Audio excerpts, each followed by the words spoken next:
Hello friends, आज आप लोगों के बीच लेकर के आए हैं प्रश्नावली नंबर 12 वर्त जो है उसके विविध प्रश्नमाला के कुछ प्रश्न। दोस्तों, आपको पूरी कोशिश यहाँ मेरे द्वारा की गई है कि ये जो प्रश्न है आप अच्छे से समझें। इसके लिए आपको बने रहना होगा वीडियो के अंत तक, तभी आप पूरे प्रश्नों को अच्छे से समझ पाएंगे। तो दोस्तों शुरू करते हैं। हमने यहाँ प्रश्न नंबर 21 से शुरू किया है। इसके अतिरिक्त भी अगर आपको किसी प्रकार के कोई भी प्रश्नों से संबंधित कोई भी क्यूरी हो तो आप कमेंट बॉक्स में कमेंट कर सकते हैं प्रश्नावली और प्रश्न संख्या लिख करके। आपको उसका सुझाव पूरा दिया जाएगा। यहाँ हम प्रश्न नंबर 21 से शुरू कर रहे हैं। तो देखिए क्या है अपना 21वां प्रश्न। यदि एक वर्त की दो बराबर जीवाएं परस्पर प्रतिच्छेद करें तो सिद्ध कीजिए कि एक जीवा के दो भाग दूसरी जीवा के दोनों भागों के पृथक पृथक बराबर होते हैं। दोस्तों, ये प्रश्न जो है आप चाहें तो अपनी बुक में देख करके भी यहाँ पे अध्ययन कर सकते हैं, अन्यथा जो मैंने अभी बोला है उसके हिसाब से भी आप समझ सकते हैं। हमारे पास एक सर्किल है दोस्तों। इस सर्किल में दो जो है वो जीवाएं हैं। ये मान लीजिए AB और ये कोई CD जीवा है। और दोस्तों दोनों जो जीवाएं हैं वो आपस में इक्वल है, बराबर है, ऐसा प्रश्न में लिखा गया है। ये वर्त का केंद्र बिंदु आप मानेंगे O, और यहां माना ये कि बिंदु E पर जो है वो दोनों जीवाएं आपस में प्रतिच्छेद करती है। दोस्तों, आपको यहाँ गिवन लिखने की आवश्यकता होगी। तो गिवन में आप लिखेंगे कि O केंद्र वाले वर्त की दो जीवाएं AB और CD परस्पर बिंदु O पर प्रतिच्छेद करती हैं। इसके बाद आप वहां लिखने वाले हैं कि AB जो है वो बराबर है CD के इक्वेशन नंबर 1। दोस्तों, इसके अलावा आप मैंने जो अभी आपको बोला है वो थोड़ी भी आप प्रश्न में लिखें उत्तर देते समय। इसके बाद देखिए टू प्रूव, हमें सिद्ध क्या करना है। हमें सिद्ध ये करना है, प्रश्न में लिखा है कि एक वर्त की दो बराबर जीवाएं एक बिंदु पर प्रतिच्छेद करती है। आपको ये प्रूव करना है कि इनके जो भाग है जिस बिंदु पर प्रतिच्छेद करती है वहां से इनके संगत जो क्रमिक भाग है वे बराबर है। तो दोस्तों यहाँ में ये प्रूव करना है कि इसका जो भाग AE है वो बराबर हो इसकी भुजा CE के, और दूसरा ये जो इसका BE भाग है AB वाली जीवा का वो बराबर है CD वाली जीवा के DE भाग के। ये हमें प्रूव करना है। आइए दोस्तों हल करते हैं। तो यहाँ हमें कंस्ट्रक्शन करने की अगर किसी प्रश्न में हमें आवश्यकता हो रचना करने की तो आप जरूर रचना का बिंदु लिखें, अवश्य लिखें। तो यहाँ हम जो रचना करने वाले वो इस प्रकार से है कि केंद्र बिंदु O से जीवा AB और जीवा CD पर दो लंब डाले हैं दोस्तों। तो जीवा AB और CD पे जो लंब डाले हैं उनको आप नाम दे देंगे। E तक आपने दिया हुआ है तो F लिख दें और यहाँ G लिख दें। तो आपने कंस्ट्रक्शन में ये लिखना है कि OF लंब AB व OG लंब CD की रचना कर O को बिंदु E से मिलाया। देखिए E से मिलाया आपने रचना करके, और O जो केंद्र बिंदु है उसे आप E से मिला दीजिए इस प्रकार से। दोस्तों, ऐसा करने के बाद आप इसमें प्रूफ लिखेंगे, प्रतिपादन।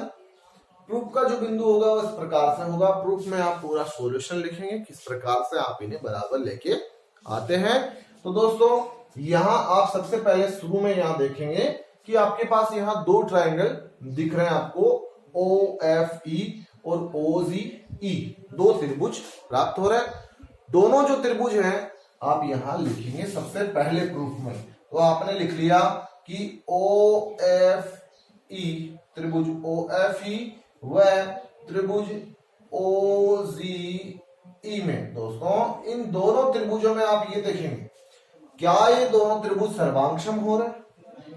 यदि हो रहे हैं तो आप लिखेंगे कि किस नियम से सर्वांगसम हो रहे हैं, आप यहां लिखेंगे। तो इसके आगे जब आप इसे हल करने वाले हैं तो आप सबसे पहले यहां देखेंगे कि यहाँ हमने जब इसमें लंब डाला, देखिए ओ एफ लंब ए बी और ओ जी लंब सी डी, तो आप जानते हैं लंब डाला गया तो यहाँ और यहाँ समकोण बन रहा है। सबसे पहले आप यही लिख लेंगे कि समकोण है ओ एफ ई बराबर है ओ जी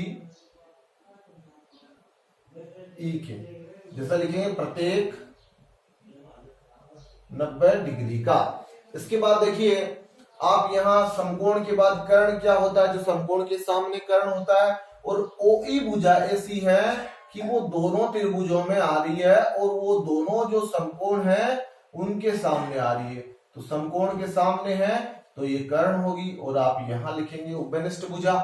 इसके बाद देखिए कि आप ये जानते हैं कि वर्त की बराबर जीवाएं केंद्र से समदूरस्थ होती हैं। दोस्तों जो बराबर जीवाएं होती है वर्त की, वे सदैव केंद्र से समान दूरी पर स्थित होती है। अगर आपने नहीं सुना है तो यहां सुन के सीख लीजिए।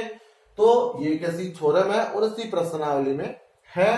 तो यहां जो समदूरस्थ होगी तो इसका मतलब ये हुआ कि जो ओ एफ जो होगा वो बराबर होगा ओ जी के, और यहां आप लिखेंगे प्रमेय से।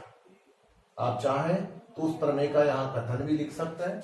दोस्तों ऐसा करने के बाद आप पाएंगे कि यहाँ समकोण कर्ण भुजा आर एच एस सर्वांग क्षमता कसौटी लग रही है, और उससे क्या होगा, यहाँ पे जो दोनों त्रिभुज कौन कौन से, ओ एफ ई त्रिभुज ओ एफ ई सर्वांक्षम होगा त्रिभुज ओ जी ई के, और सर्वांक्षम त्रिभुजों के संगत भाग बराबर होते हैं। इसलिए क्या होगा कि जो ई एफ भाग होगा वो बराबर होगा दोस्तों ई जी भाग के। इसे आप इक्वेशन नंबर 2 देंगे, समीकरण नंबर 2 देंगे। अब देखिए आपको लाना क्या है, आपको लाना ये है कि जो ये जो ए ई भाग है वो, और ये जो सी ई भाग है ये दोस्तों बराबर है, और जो बीई है और वो जो डीई है ये दोनों भाग बराबर है। हमें ऐसा लेकर के आना है। अब जो हमने अभी यहाँ देखिए, यहाँ हमने जो प्रमेय से लिखा है, यहाँ हमने अभी एक थ्योरम बोली थी कि चूंकि वर्त की बराबर जीवाएं जो होती है वो केंद्र से समदूरस्थ होती है, और आप देखेंगे कि जो समान जीवाएं हैं ये समान जीवाएं हैं, यहाँ केंद्र से जो लाइन खींची जाती है, केंद्र से खींची गई जो लाइन होती है वो जीवा को समद्विभाजित करती है। ये थ्योरम आप यहाँ लगाएंगे, केंद्र से खींची गई जो लाइन होती है वो जीवा को समद्विभाजित करती है। तो क्या होगा कि जो ओ एफ है वो ए बी को समद्विभाजित करता है, ए एफ और बी एफ जो है वो दोनों बराबर है। जो ए एफ है और जो बी एफ है, ए एफ बराबर है बी एफ के, और दूसरा जो सी जी है, सी जी है वो बराबर है डी जी के। इस तरह से अब देखिए दोस्तों, जब ए एफ और बी एफ बराबर है, सी जी और डी जी बराबर है, तो यहां स्थिति ये होने वाली है कि आप ए एफ में ई एफ जोड़ दीजिए, ये वाला ए एफ में ई एफ जोड़ दीजिए। अब देखिए वैसे तो ये जब ए एफ बी एफ के बराबर है, सी जी डी जी के बराबर, तो ये चारों जो भाग होंगे वे चारों आपस में बराबर होंगे। सोचिए यहां से ये और ये जीवा दोनों बराबर है, तो ये 10 की है, ये भी 10 सेंटीमीटर की होगी। ये इसे समद्विभाजित करती तो ये 5 की, ये 5 की, इसे समद्विभाजित करती तो ये 5 की और ये 5 की। मतलब ये जो चारों भाग हैं वे आपस में बराबर हैं। तो जब ए एफ बी एफ के बराबर है तो आप ऐसा भी लिख सकते हैं कि ए एफ जो है वो बराबर होगा सी जी के, और इसमें आप समीकरण नंबर 2 दे दीजिए। ऐसा करने के बाद आप देखिए कि ए एफ और सी जी आप समीकरण 2 तो याद दे रखा, आप इन समीकरण 3 दे दीजिए, और आप क्या करने वाले हैं, समीकरण 2 प्लस 3 से 2 और 3 को जोड़ दीजिए। देखिए ई एफ और ए एफ को आप जोड़ देंगे तो ई एफ और ए एफ जब जोड़ते हैं तो ए ई आता है, तो आप यहां ए ई लिख देंगे। दूसरा जो इसका भाग है ई जी और ये सी जी, तो ई जी और ये सी जी को जोड़ देंगे तो सी ई आता है, तो आप यहां लिख लेंगे सी ई, और इसे आप समीकरण 4 देंगे। ये देखिए समीकरण 4 को आप जो है समीकरण 1 में से घटा देंगे। समीकरण 1 -4 से, एक में से 4 को घटाएंगे तो AB में से घट गया AE और CD में से घट गया CE। दोस्तों AB में से जब AE घटता है, पूरी AB में से AE घटेगा तो BE रहेगा, ये BE। जब CD में से, पूरे CD में से CE घट जाएगा तो DE रह जाएगा। और आप यहां देखेंगे कि समीकरण और 4 और 5 में सिद्ध वो होता है जो हमने 2 प्रूव में लिया था। तो आप यहां से ये कह सकते हैं कि वर्त की बराबर जीवाएं यदि बिंदु ई पर प्रतिच्छेद करती हैं तो उनके कर्मित भाग जो होंगे वे बराबर होंगे। दोस्तों इसके अतिरिक्त जो है हम इसका अगला जो प्रश्न है वो भी यहां हल करने वाले हैं। तो इसका अगला जो 22वां प्रश्न है वो क्या है आप देखेंगे। तो देखिए क्या है वो 22वां प्रश्न। यदि P, Q और R क्रमशः एक वर्त की BC, CA और AB भुजाओं के मध्य बिंदु है तथा AD शीर्ष A से BC पर लंब है तो सिद्ध कीजिए कि बिंदु P, Q, R और D चक्रीय है। दोस्तों यहां P, Q, R जो है वो एक त्रिभुज ABC की भुजाओं के मध्य बिंदु है। तो आप सबसे पहले क्या करने वाले हैं, त्रिभुज बनाएंगे ABC, ये ले लिया आपने A, B और ये C। दोस्तों इस त्रिभुज ABC में इसकी जो भुजाएं हैं, प्रश्न में लिखा है कि इसकी भुजा BC पर P बिंदु स्थित है। तो ये BC है, इस पर आपने कोई बिंदु ले लिया, ये P है, यहाँ Q होगा और यहाँ R होगा, ऐसा प्रश्न में लिखा है। आप इन बिंदुओं को मिला देंगे, जो बिंदु यहाँ लिखे हुए हैं P, Q, R, उन्हें क्रमशः अंकित करके मिला देंगे। ऐसा करने के बाद देखिए क्या लिखा हुआ है, मध्य बिंदु तथा AD शीर्ष A से BC पे लंब है। शीर्ष A जो है इससे इस भुजा BC पर एक लंब है AD, तो आप यहां से एक लंब की रचना कर लेंगे इस प्रकार से। दोस्तों आप जानते हैं कि लंब जहां गिरता है वहां समकोण बनाता है, आप यहां लिख देंगे AD लंब है BC पर। इसके बाद देखिए तो सिद्ध कीजिए कि PQRD चक्रीय है। PQRD दोस्तों PQRD कहां बन रहे हैं, PQR और D तब बनेगा जब आप RD को मिला देंगे। तो आपने R और D को इस प्रकार से मिला। देखिए जब आप इसे मिला देते हैं तो क्या स्थिति आपके सामने आती है। स्थिति यहां ये हो जाएगी कि यहां जो ये आकृति बन रही है PQRD, दोस्तों इसे आपको चक्रीय लेके आना और आपको पता हो चक्रीय क्या होता है। चक्रीय चतुर्भुज की बात अगर हम करें तो चतुर्भुज क्या होते हैं, देखिए या तो एक पूरा सर्किल होगा, सर्किल की चारों भुजाएं इस जो चतुर्भुज की चारों भुजाएं जो चारों शीर्ष होंगे वो सर्किल पर ही स्थित हो, कंफर्म हो जाएंगे आप कि वो एक चक्रीय चतुर्भुज है। अगर ऐसा नहीं दिख रहा आपको तो दूसरी स्थिति ये रहेगी कि ये जो चक्रीय चतुर्भुज होगा उसकी जो सम्मुख कोण होंगे अगर उनका योग 180 डिग्री होता, संपूरक होता है, तो दोस्तों आप कह देंगे कि आकृति बनने वाली चक्रीय है। अभी यहाँ आपको PQRD में ये तो कंफर्म है कि सर्किल पे तो इसके पॉइंट जो शीर्ष है वो नहीं शो हो रहे हैं, तो आप यहाँ सर्किल वाली पॉइंट को तो भूल ही जाएंगे। आपको यहाँ ये प्रूव करना होगा कि इसकी जो सम्मुख कोण है वे संपूरक हैं। आप दो कोणों को लेकर के ये सिद्ध कर देंगे कि 180 डिग्री के, तो ये कंफर्म हो जाएगा कि PQRD चक्रीय है। तो आप सबसे पहले गिवन लिखेंगे। दोस्तों गिवन की जब बात आती है तो आपको क्या करना होगा कि त्रिभुज ABC, देखिए त्रिभुज ABC की भुजा BC, CA व AB पर क्रमशः कौन कौन से बिंदु PQR स्थित है और AD लंब BC दिया है। दोस्तों ये चीज आपको दी गई है तो आप गिवन में लिखेंगे। इसके बाद आप लिखने वाले हैं टू प्रूव। आपको सिद्ध करना क्या है कि PQR व D चक्रीय है। देखिए ये आप सिद्ध करेंगे। तो आपने अगर आपको रचना की आवश्यकता है तो आप रचना का बिंदु लिखें। चूंकि हमने R और D को मिलाया तो आप रचना में लिख सकते हैं कि बिंदु आर को डी से मिलाया। ये आप इसकी रचना में लिख सकते हैं। और आप फिर लिखेंगे प्रूफ। देखिए आपका इसका प्रूफ शुरू करेंगे तो किस तरह से करेंगे, यहां एडी जो है इस पे बिंदु कोई मान लीजिए, यहां पे आपने कुछ दे रखा, आप यहां ओ बिंदु मान लीजिए कि एडी जो है उसे जो क्यू आर जो है, एडी और क्यू आर वो बिंदु ओ पर काटता है। दोस्तों यहां आपको कक्षा 9 में पढ़ी हुई एक प्रमेय मध्य बिंदु प्रमेय की सहायता लेनी होगी। मध्य बिंदु प्रमेय क्या होती है? मध्य बिंदु प्रमेय ये होती है कि किसी त्रिभुज की दो भुजाओं के मध्य बिंदुओं को मिलाने वाली रेखाखंड तीसरी भुजा के समांतर और उसकी आदि होती है। पर आप यहाँ समांतर वाला जो क्लू है वो काम में लेंगे तो क्या स्थिति आने वाली है दोस्तों, यहां आप देख सकते हैं कि एबीसी की भुजा AB और AC इसके मध्य बिंदु R और Q है, तो ये और ये लाइन समांतर होगी मध्य बिंदु पर में से। जब ये और ये समांतर होगी उसके बाद आप देखिए कि इस BC का मध्य बिंदु P है, इस AC का मध्य बिंदु Q है, तो ये और ये लाइन दोनों आपस में समांतर होगी।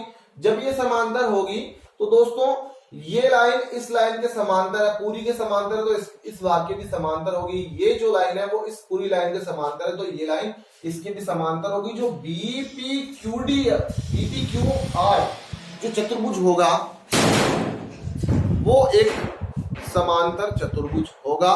क्यों? क्योंकि यदि किसी चतुर्भुज की भुजाओं के युग्म परस्पर समांतर हो तो बनने वाली आकृति एक समांतर चतुर्भुज होती है।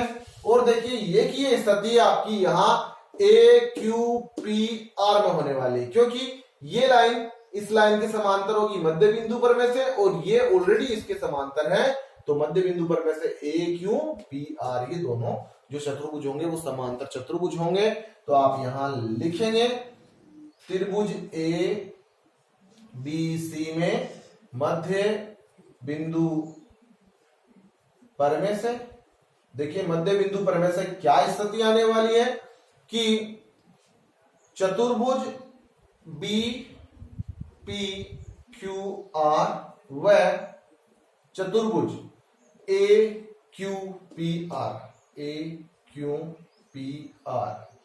समांतर चतुर्भुज होंगे। अब देखिए जब ये दोनों जो चतुर्भुज है वो समांतर चतुर्भुज है, तो आपको ये ज्ञात हो कि समांतर चतुर्भुज की सम्मुख कोण जो होते हैं वो बराबर होते हैं। भुजाएं भी सम्मुख बराबर होती है, पर आपके इस प्रश्न में काम में आने वाला है कि सम्मुख कोण बराबर होते हैं। तो देखिए अब यहां स्थिति ये आ गई कि जब सम्मुख कोण बराबर होते हैं तो ये जो कोण होगा, देखिए ये पूरे आप इस AQPR की बात करते हैं तो ये कोण इस कोण के बराबर होगा, P वाले के इसकी बात करते हैं तो ये कोण इस कोण के बराबर होगा। अब देखिए इसके बाद आप क्या करने वाले हैं, इसके बाद आप लेंगे कि यहां पे जो प्रश्न में हमें दिया गया है उसके हिसाब से आप ये देखिए कि यहां समांतर रेखाएं बन रही है। दोस्तों दो समांतर रेखाओं को अगर ये एक तिर्यक रेखा काटे तो यहां और यहां जो कोण बनते हैं इन दोनों कोणों को संगत कोण कहते हैं, और ये कोण जो होते हैं वह बराबर होते हैं सदैव। तो देखिए संगत कोण यहां कौन कौन से बन रहे हैं, किस प्रकार से हल करेंगे। तो देखिए यहां आप देख रहे हैं कि एस जो PR है वो AC के समांतर है। दोस्तों हमने जो अभी एक रेखा खींची थी उसके हिसाब से जब ये दोनों समांतर हैं तो ये एक तिर्यक रेखा हुई, इसमें तिर्यक रेखा, और यहां देखिए ये और ये कोण जो होंगे दोनों वो बराबर होंगे, क्योंकि ये कोण दोस्तों संगत कोण है। तो आप यहां लिखेंगे प्रूफ में, आपने प्रूफ लिख रहे हैं तो प्रूफ में आप लिख देंगे कि चूंकि PR समांतर है AC के, इसलिए कोण C बराबर होगा कोण, देखिए अब आप यहां किस प्रकार से लिखेंगे DPR ऐसा लिख सकते हैं, या PRPD या RPB कुछ भी लिख सकते हैं। तो आप ध्यान रहे मध्य में आप कोण P को रख रहे हैं तो आपने लिख लिया DPR, इसे समीकरण नंबर आपने 1 दे दिया। इसके बाद आप देखेंगे तो क्या होगा, देखिए आगे आप कौन से कोण लेने वाले होंगे। तो देखिए इसके आगे हम जो कोण लेंगे वो ये देखिए, यहां से जब ये कोण इस कोण के बराबर आया तो उसके बाद आप ये देखिए ये लाइन इस लाइन के समांतर है, तो ये देखिए इस प्रकार से है, ये जेड में बनने वाले कोण में। और दोस्तों जब ये कोण जेड में बनने वाले हुए तो ये जो कोण होगा वो इस कोण के बराबर होगा। देखिए ध्यान दीजिए, ये और ये लाइन समांतर है तो ये कोण जेड में बन रहा है, तो ये और ये दोनों बराबर होंगे। और जिस तरह से ये और ये संगत कोण है उस तरह से ये लाइन और ये लाइन समांतर रेखाएं हैं, तो ये जो पूरा कोण ए होगा वो इस कोण के संगत होगा।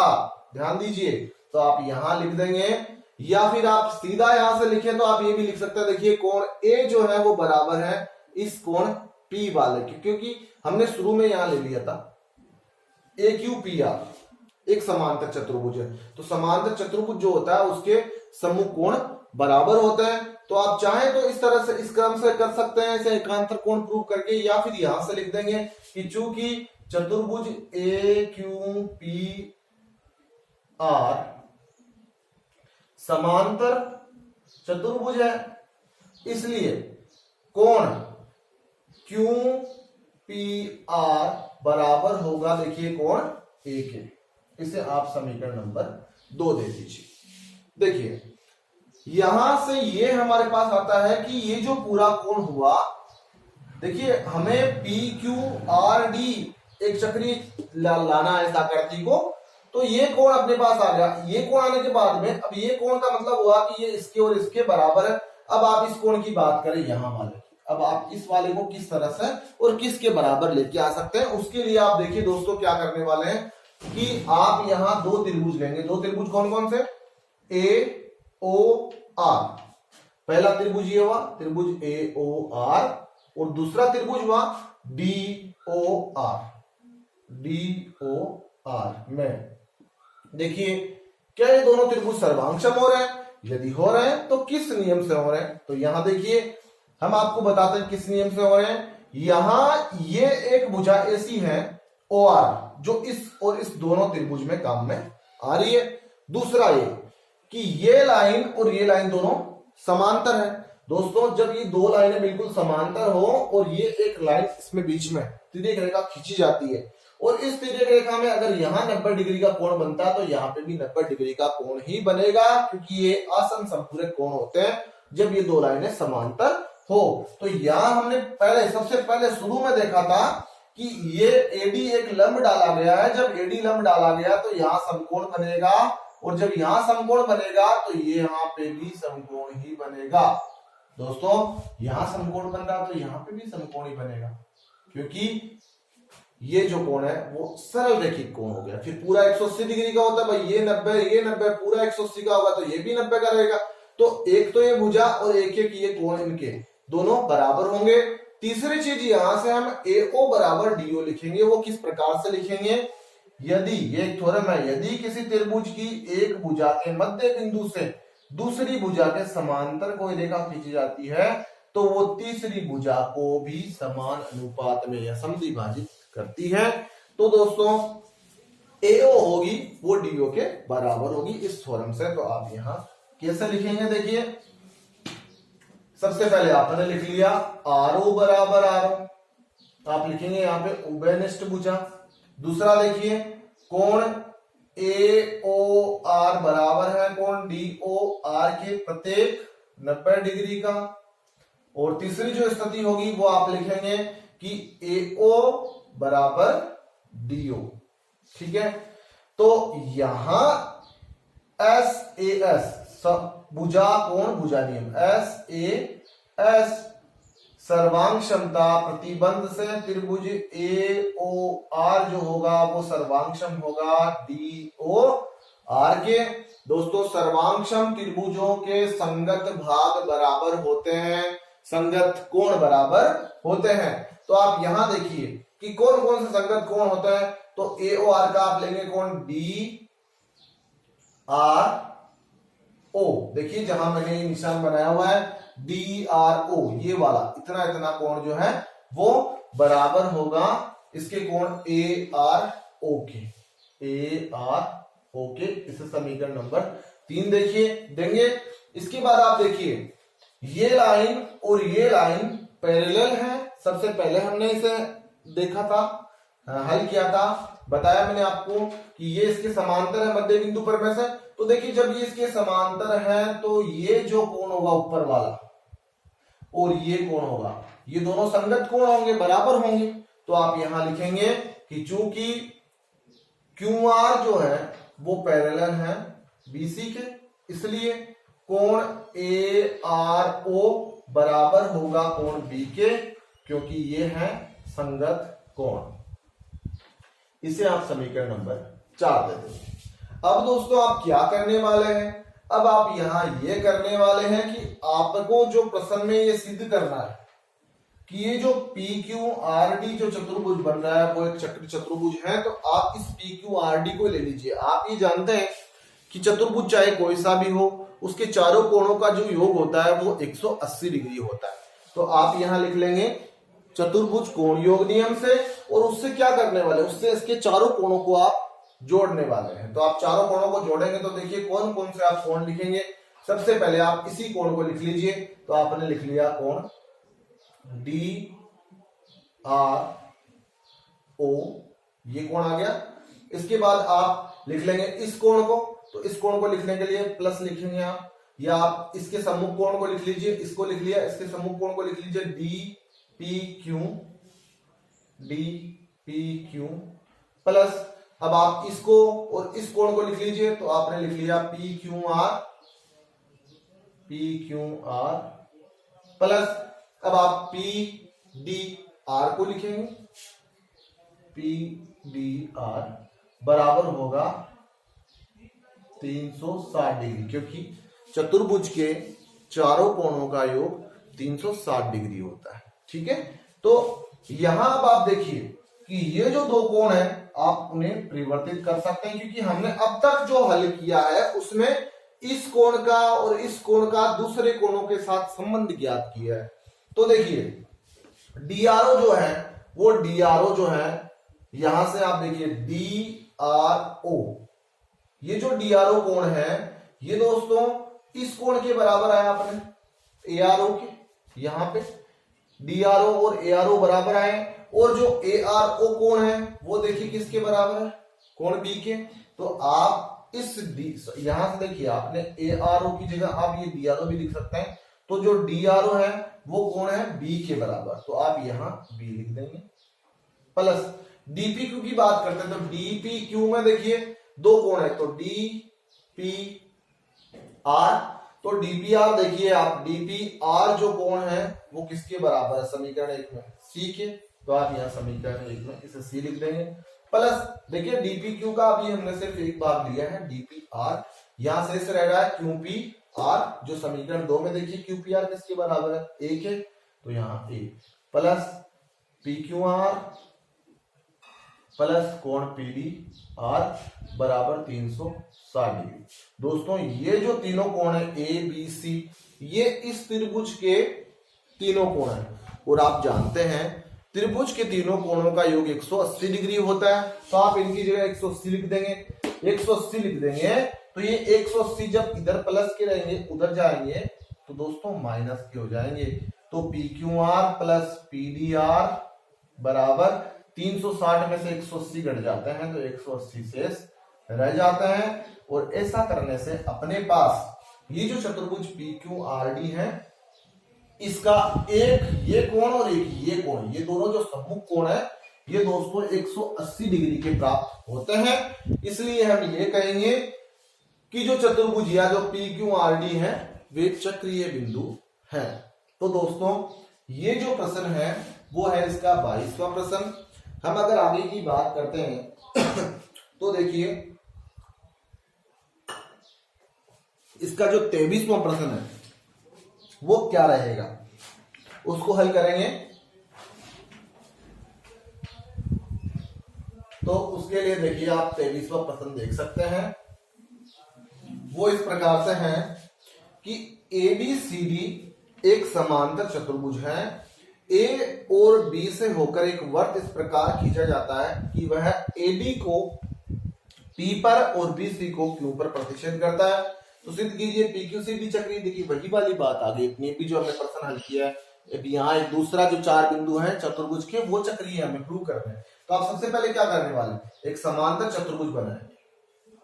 ये आपने एक समांतर चतुर्भुज बनाया, क्योंकि प्रश्न में लिखा है ABCD एक समांतर चतुर्भुज है। अब ABCD में A और B से होकर एक वर्त खींचा गया है, तो आप A और B से होकर एक वर्त खींच लीजिए। ये इस प्रकार से A और B से होकर एक वर्त इस प्रकार से खींचा गया है कि वह इस AD को बिंदु P पर और BC को बिंदु Q पर काटता है। देखिए अब आप क्या करने वाले हैं, आप इस PQ को मिला देंगे। क्यों मिला देंगे, क्योंकि प्रश्न में देखिए क्या लिखा। पहले तो आप गिवन लिखेंगे, तो गिवन में आप लिखेंगे कि चतुर्भुज ABCD एक समांतर चतुर्भुज इस प्रकार दिया गया है कि उसके शीर्ष A व B से एक वर्त खींचा गया है जो भुजा AD को P पर और भुजा BC को Q पर काटता है या प्रतिच्छेद करता है। टू प्रूव में आपको सिद्ध क्या करना है, सिद्ध करना है कि PQCD चक्रीय है। दोस्तों PQCD चक्रीय है, इसके लिए देखिए आप किस तरह से हल करेंगे। तो PQCD के लिए आप PQCD के लिए आप PQ को मिलाएंगे, तो आप रचना में यहां लिख सकते हैं जो हमने सबसे पहले कर लिया कंस्ट्रक्शन कि PQ को मिलाया। अब इसके बाद आप यहां प्रूफ लेंगे। दोस्तों इसका जो प्रूफ होगा वो किस प्रकार से होगा, आप यहां पे वही स्थिति जो पीछे वाले प्रश्न में रहेगी कि PQCD चक्रीय है, मतलब PQCD के समूह कोणों को आप 180 डिग्री ला देंगे, तो आप कह देंगे कि ये PQCD जो है वो चक्रीय है। इसके लिए आप इसके कोणों का उपयोग आपको करना होगा। तो सबसे पहले आपको यहां लिख दिया हुआ है कि ABCD, चूंकि चतुर्भुज ABCD जो है एक समांतर चतुर्भुज है, और दोस्तों आप जानते हैं कि समांतर चतुर्भुज के सम्मुख कोण बराबर होते हैं। इसलिए देखिए इसका जो कोण B होगा वो कोण D के बराबर होगा, इसलिए कोण B बराबर होगा कोण D के। समीकरण नंबर आप 1 दे दीजिए इसे। इसके बाद आप देखिए आगे क्या स्थिति रहने वाली है। आगे आप देख रहे हैं तो समांतर चतुर्भुज है तो उसके सम्मुख कोण बराबर होते हैं, सम्मुख भुजाएं बराबर होती है और सम्मुख भुजाएं समांतर भी होती है। तो दोस्तों ये भुजा और ये भुजा पैरेलल होगी, क्योंकि जो AD है वो पैरेलल है BC के, AD BC के पैरेलल है। तो इसलिए देखिए ये एक तिर्यक क्षैतिज रेखा हो गई, ये तिर्यक क्षैतिज रेखा हो गई, तो ये जो कोण होगा वो इस कोण के बराबर होगा, क्योंकि ये हो गए आपके एकांतर कोण। तो कोण APQ बराबर होगा कोण CQP के, जिससे आप लिख सकते हैं एकांतर कोण युग्म। अब जब ये एकांतर कोण युग्म है तो इसके बाद देखिए क्या करने वाले, इसे आप समीकरण नंबर 2 दे दीजिए। और इसके बाद आप देखिए आपको लाना है D और Q को 180 डिग्री। तो यहां आप देख रहे हैं कि ये जो लाइन है और ये लाइन में भी एक संबंध है। अब इनमें जो संबंध है वो क्या संबंध है, उसके हिसाब से क्या ये कोण और ये कोण का भी कोई संबंध है? नहीं है, पर इस कोण का और इस कोण का एक संबंध है, क्योंकि हमने शुरू में आपको जब प्रश्न शुरू किए थे तब आपको बताया था कि चक्रीय होने का क्या किस तरह से पता चलता है। या तो चारों जो चतुर्भुज की चारों शीर्ष है वो सर्किल पे स्थित हो। तो यहां आप देख रहे हैं कि जो ABQP है ये तो एक चक्रीय चतुर्भुज हुआ, क्योंकि इसके चारों जो शीर्ष है वो एक सर्किल पे स्थित है।